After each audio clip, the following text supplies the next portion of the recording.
Bismillah, assalamualaikum guys. Kembali lagi di channel Jurnal Terupdate. Oke guys, jadi Mahfud MD di dalam podcastnya kembali mengomentari penggunaan jet pribadi Kaisang dan juga dugaan keterlibatan Bobi dalam kasus korupsi mantan Gubernur Malut. Jadi tak perlu berlama-lama, langsung saja kita saksikan video ini guys. Bismillah. Lagi ramai tentang private jet yang digunakan oleh Kaisang Pangarep, ya putra Pak Jokowi bersama istrinya ke Amerika dari Jakarta ke Philadelphia waktu itu Pak. Dan ketahuan lalu menggunakan pesawat jet pribadi, lalu dan itu mahal kan. Dipertanyakan oleh sejumlah orang bahwa itu gratifikasi oleh kalangan orang tertentu mengatakan, ada juga yang mengatakan bukan gratifikasi karena dia bukan penyelenggara negara. Persisnya menurut Pak Mahfud itu bagaimana? Jadi begini, korupsi itu banyak jenisnya ya. Korupsi itu ada banyak jenisnya. Misalnya yang pertama itu mengambil uang negara secara melawan hukum untuk membuat keuntungan bagi diri sendiri. Lalu ada juga penyuapan, menyuap orang atau menerima suap, itu bagian dari korupsi. Lalu ada gratifikasi. Nah, gratifikasi itu pemberian kepada pejabat negara, kepada penyelenggara negara, tanpa ikatan yang jelas, tanpa sesuatu ikatan. Apa bedanya penyuapan dengan gratifikasi? Kalau penyuapan itu orang memberi uang dan menerima uang untuk membuat satu keputusan yang menguntungkan bagi pemberi. Misalnya, tolong dong saya dihukum 1 tahun aja, nyuap ke hakim. Itu penyuapan namanya. Itu tidak merugikan keuangan negara kan? Ya. Nyuap. Uang terima, Tidak ada uang negara. Tidak ada uang negara di situ. Nyuap pejabat agar diberi proyek, gitu, secara curang.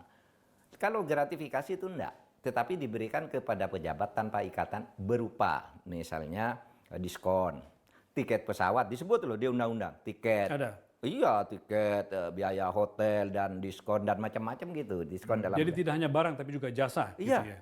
itu masuk dalam gratifikasi. Yang itu dua-duanya suap maupun gratifikasi itu bagian dari korupsi ya. Bagian dari korupsi. Makanya saya katakan korupsi itu ada 7 macam itu tadi. Merugikan keuangan negara, penyuapan, gratifikasi, penyalahgunaan jabatan, penggelapan jabatan, pemerasan, itu bagian dari 7 macam korupsi yang berlaku di Indonesia.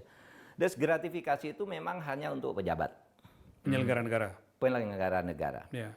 Tetapi sebenarnya kalau KPK-nya mau gitu ya, itu bisa diusut. Ada kaitan enggak ini dengan jabatan saudaranya atau jabatan bapaknya? Bapaknya. Itu kan bisa, Betul. gitu. Logika hukum itu kan bekerja seperti itu. Jadi KPK jangan berhenti untuk mengatakan bahwa kami nggak bisa memfollow up karena dia bukan penyelenggara negara. Iya, enggak Gitu boleh ya? dong. Dia dulu Karena dong. orang kan bisa mengatakan dengan mudah mengatakan bahwa ya dia bukan penyelenggara negara, tapi fasilitas yang dia dapatkan itu mungkin karena bapaknya presiden atau kakaknya sebagai wali kota kan gitu Iya, Pak. mungkin dia dapat sesuatu dari kakaknya, perusahaan Perusahaan ini. penyedia jet itu. Mungkin dapat sesuatu dari presiden, tapi tahu bahwa tidak boleh nerima sesuatu, udah kasihkan ke adik saya aja, kan bisa. Itu kan gratifikasi. Atau ada stafnya yang bilang jangan kasih ke sini, kasih ke sana aja. Bentuknya apa? Nah itu yang harus selidiki. Gitu. Iya seharusnya memanggil dong. Iya tapi aneh sih, lalu dibilang KPK yang saya baca ya. Ya. Saya enggak tahu lagi, enggak tahu di mana tuh Kaisang sekarang. Mau dipanggil enggak ada orangnya, enggak diketahui masih di luar negeri atau sudah pulang. Tapi di jumpa pers kemarin Pak, Begitu kan enggak enak. Pak Alex Marwata mengatakan bahwa sudah disiapkan suratnya untuk segera dipanggil. Iya, Untuk seharusnya klarifikasi. begitu. Meskipun saya juga dengar dari Pak Alex itu untuk pencegahan, bukan untuk penyelidikan. Untuk pencegahan. Untuk pencegahan. Iya, iya.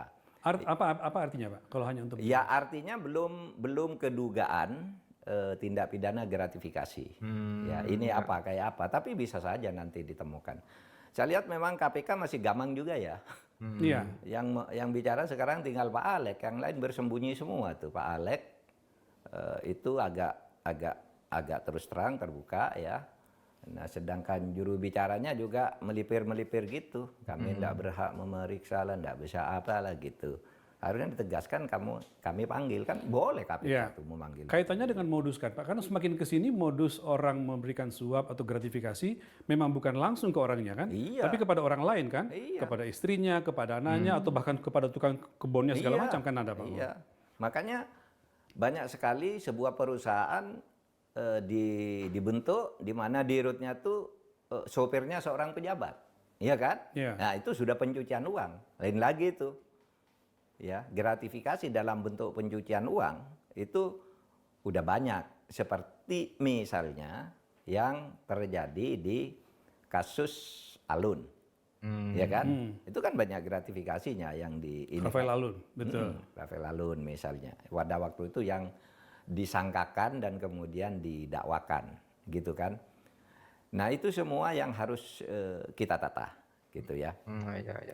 Nah persoalan kita begini sebenarnya kan, kalau kita mau membenahi hukum kita itu, teorinya itu kan ada 3 ya.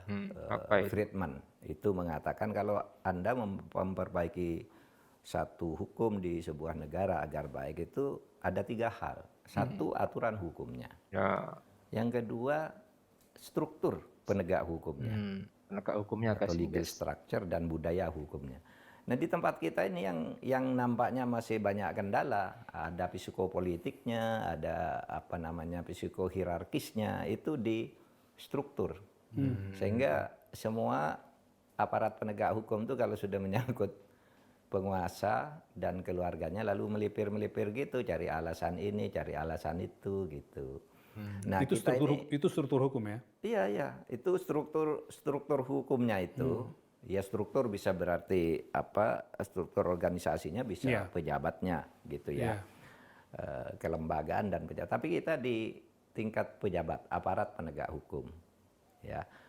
Meskipun ingin saya katakan sebenarnya kalau di luar hal-hal yang menyangkut pejabat, menyangkut korupsi, menyangkut backing-backingan sumber daya alam. Tiga ini aja sebenarnya yang busuk di tempat kita. Kalau hukum-hukum yang sehari-hari itu nampaknya bagus-bagus saja itu. Lah buktinya hasil survei terakhir sebelum saya pergi dari Kemenko Polhukam itu yang dirilis oleh Harian Kompas 13 Desember tahun 2023 itu justru politik dan keamanan itu memberi kontribusi terbesar terhadap kepercayaan publik terhadap pemerintah. Kepercayaan publik terhadap Pak Jokowi tertinggi, tapi kepada pemerintah itu hanya 74 di bulan Desember itu. Berapa sumbangan bidang politik, hukum dan keamanan? 80. Politik dan keamanan kalau nggak salah. Ya, politik dan keamanan. Hukumnya 63. Hukumnya lebih. Coba kan tinggi. Karena apa? Karena hukum itu bukan hanya nyangkut ini, bukan hanya korupsi, backing-backing, tapi kehidupan masyarakat sehari-hari yang aman, nyaman, dan tenang gitu. Kan masih jalan sekarang. Nah di situ saya katakan, kalau kita tidak suka polisi misalnya, polisi itu bagus kerjanya. Nyatanya selalu tinggi ininya karena yang merasakan ketentraman, keamanan itu kan di desa-desa yang itu 80% dari penduduk Indonesia. Sehingga tergambar dalam survei ya? Tergambar dalam survei. Ketika disurvei rakyat seneng gitu. Nah itu, tapi dalam 3 hal ini, backing-backingan, korupsi, menyangkut keluarga pejabat ini semuanya gamang dan nampaknya tersandra. Nah oleh sebab itu saya kira kedepannya yang harus dilakukan itu adalah bagaimana membangun etika kehidupan berbangsa. Karena ini sudah kadang-kala orang sudah tidak tahu etika lagi. Sudah berbohong, melipir gitu ya. Yang kayak KPK itu kan melipir. Itu kan etika kehidupan berbangsanya gimana? Pak soal Bobi Nasution. Jadi kan ini lagi ya Bapak waktu itu mengatakan untuk supaya menghadirkan. Ini lain lagi nih. Ini gimana Pak pandangan Pak Mahfud? Kalau menurut saya ini kan kasus tindak pidana korupsi yang berdasar fakta persidangan itu sudah disebutkan bahwa kasus itu terkait dengan Blok Medan. Dan ketika Blok Medan itu ditanya siapa itu Blok Medan itu Kahiyang Ayu dan Bobi. Nah berarti dia terkait di situ. Mestinya diperiksa dong. Itu tadi kalau KPK-nya tidak melipir-melipir itu harusnya diperiksa, dipanggil gitu. Ini apa kan gitu. Lalu di fakta-fakta persidangan yang sudah ada itu diperiksa juga itu kan sudah ada fakta dan data pendukungnya kan, sudah muncul di Sejauh ini persidangan. respon penyidik mengatakan itu ketika proses penyidikan kami tidak menemukan, hanya muncul belakangan di sidang. Harusnya kan sidang itu di follow up lagi oleh penyidik ya? Iya, penyidik enggak benar yang begitu itu. Saya muncul di tengah jalan ya kan harus ditindaklanjuti sebagai kasus baru. Karena penyidikan itu kan tidak berhenti di pengadilan. Iya, penyidikan di situ kan, lalu kok muncul ini bisa dibuka sebagai kasus baru, kasus lain, tidak harus terkait dengan itu. Memang peristiwanya terkait dengan itu, tapi tindakan pidana korupsinya kan bisa dibuat tersendiri. Ini kalau mau bersih, kita juga belum tahu ya apa benar itu Bobby melakukan itu. Kan Bobby sendiri belum pernah bicara itu. Iya, ditanya Kaisang wartawan. belum pernah bicara juga gitu. Iya, semua tidak memberikan respon ini, Iya, Pak. tidak memberikan respon. Yang ramai kan di pengadilan sudah menjadi fakta persidangan. Gitu. Ya. Saya khawatir nanti nih, nanti kalau sudah divonis gitu ya, ditunda lagi kan, nunggu inkrah, naik banding dulu. Habis itu naik banding kasasi lagi, itu lama sampai habis masa jabatan presiden, sampai selesai pilkada. Dan kalau sudah selesai pilkada dan dia sudah terpilih, itu muncul agak sulit juga kan gitu. Atau ini buying time juga Mas, semua pelaku penegak hukum Pak, sampai menunggu misalnya pergantian presiden baru setelah itu baru mereka. Bisa jadi begitu juga. Nah, itu kan yang saya katakan tadi, buying time kan, karena akan terjadi ini pergantian kan. Ya kita berharap lah nanti sesudah Pak Prabowo in position untuk itu ya, itu supaya dibiarkan. Maksud saya tidak usah didorong, dibiarkan aja hukum bekerja, tetapi jangan dihalangi kan gitu. Iya. Jangan dihalangi, biar aja hukum bekerja. Nah itu baru bagus untuk semuanya, sehingga akan terjadi proporsionalitas di dalam penegakan hukum. Baik.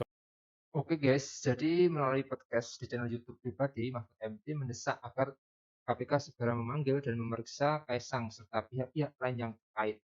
Mahfud MD menilai KPK gamang atau takut mengungkap dugaan gratifikasi yang menjerat keluarga presiden. Menurutnya, hanya Wakil Ketua KPK, Alexander Marwata, yang berani buka suara soal dugaan kasus ini. Sementara anggota KPK yang lain memilih untuk bersembunyi dan berkamuflase di balik kasus tersebut.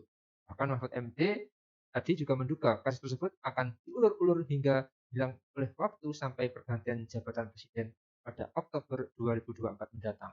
Oleh sebab itu, tadi Mahfud MD mendesak agar KPK segera mengusut kasus dugaan gratifikasi itu. Lalu terkait dengan dugaan keterlibatan Bobby dalam kasus korupsi mantan Gubernur Malut, sebelumnya Mahfud MD mengusulkan agar KPK segera memanggil Wali Kota Medan, Bobi Nasution, dan istrinya Kahiyang Ayu. Desakan ini muncul setelah nama keduanya disebut dalam sidang kasus korupsi yang melibatkan mantan Gubernur Maluku Utara, Abdul Ghani Kasuba. Mahfud menilai kehadiran Bobi dan Kahiyang dalam persidangan adalah bagian dari fakta hukum yang tidak boleh diabaikan. Oleh karena itu, Mahfud menyarankan KPK untuk segera memanggil Bobi agar tidak ada kesan tebang pilih dalam penegakan hukum. Jadi mungkin itu guys yang bisa saya jelaskan untuk video kali ini. Bagaimana menurut kalian soal video ini? Tulis komentarnya di bawah ini ya guys. Saya isi pamit dulu. Wassalamualaikum warahmatullahi wabarakatuh.